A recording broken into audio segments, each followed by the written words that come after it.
যারা বিবাহিত, দিনের বেলা যদি বিবাহিত কেউ ভালোবাসার আতিশায্যে তার স্ত্রীকে জড়িয়ে ধরে কিংবা কিস করে, এই কিসিংয়ের কারণে এবং হাগিংয়ের কারণে, ভালোবাসা প্রকাশ করার কারণে এগুলোতে রোজা ভাঙে না। কিন্তু আমরা সাজেস্ট করব যে এই জাতীয় কাজে যাতে আমরা দিনের বেলা জড়িয়ে না পড়ি। কারণ আপনি যদি আপনার বিবাহিত স্ত্রীকে জড়িয়ে ধরেন বা কিস করেন, এতে হয়তো আপনি সেক্সুয়ালি আরও এক্সাইটেড হয়ে যেতে পারেন। হয়তো এক পর্যায়ে আপনি একেবারে ফাইনাল ডেস্টিনেশনে চলে গেলে আপনি হয়তো ফিজিক্যাল ইন্টিমেসিতে গেলেন বা ফিজিক্যাল ইন্টারকোর্সে গেলেন, আপনি একটা হারাম কাজ করে ফেলেন। এবং আগেই আমরা এ ব্যাপারে সতর্ক করেছি যে সেক্ষেত্রে আপনার শুধু কাজা করলেই হবে না, কাফারাও দেওয়া লাগবে, এবং এটা একটা বড় ধরনের ওয়ার্নিং এবং মহাবিপদে তখন আপনি পড়ে যাবেন। এজন্য আমরা সাজেস্ট করি যে দিনের বেলায় এই জাতীয় কাজ যেন আমরা না করি।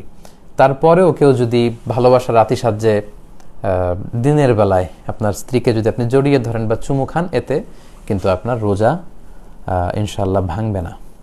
এর দলিল হচ্ছে সহিহ মুসলিমের হাদিস, আম্মা জান আয়েশা রাদিয়াল্লাহু তাআলা আনহা, আল্লাহ রাসূল সাল্লাল্লাহু আলাইহি ওয়াসাল্লামের প্রিয়তমা সহধর্মিণী, তিনি নিজেই বর্ণনা করছেন যে তিনি বলছেন, কানা নবিয়্যু সাল্লাল্লাহু আলাইহি ওয়াসাল্লাম ইউকাব্বিলু ওয়া হুয়া সাইম।